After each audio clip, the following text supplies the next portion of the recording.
In other news, private vehicles may be banned from EDSA on specified times for 2 days a week. That is, if a revised number coding is implemented. The details from Bianca Piedad. More than 300,000 motorists navigate the Epifanio de los Santos Avenue or EDSA every day, and the figure continues to grow each year.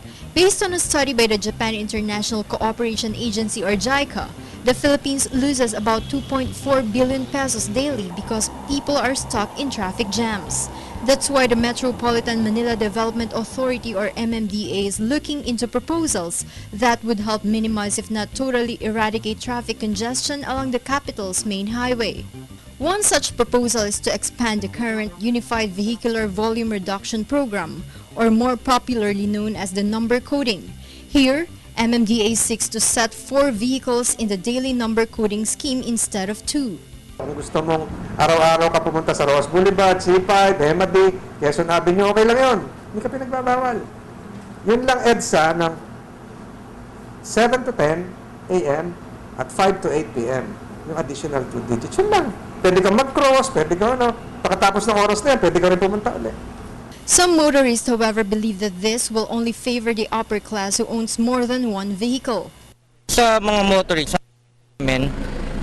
medyo mahihirapan kasi first, magiging dalawa na yung coding, so hindi makabiyahe yung masasakyan ng 2 beses sa isang linggo. But some do understand the benefits of the program, especially during rush hours.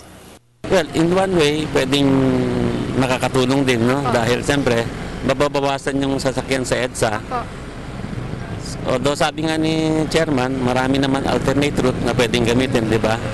Tsaka EDSA lang po, sir. EDSA lang, MMDA Chairman Francis Tolentino, however, clarifies that this will not affect the public transport sector since it does not include passenger buses. Hindi kasama ang bus. O, bakit naging pro-rich? Pro-poor. Pro-poor naman ngayon, di ba? O, pwedeng mag-cross ng EDSA. Hindi whole day. Pwedeng dumaan ka ng boulevard. Hanggat may gasolina ka, paikot-ikot ka raw, walang pipigil sa'yo. So, ano masama doon? Nag-overreact lang yung iba.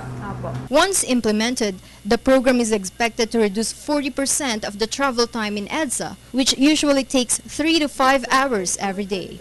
For People's Television, Bianca Piedad.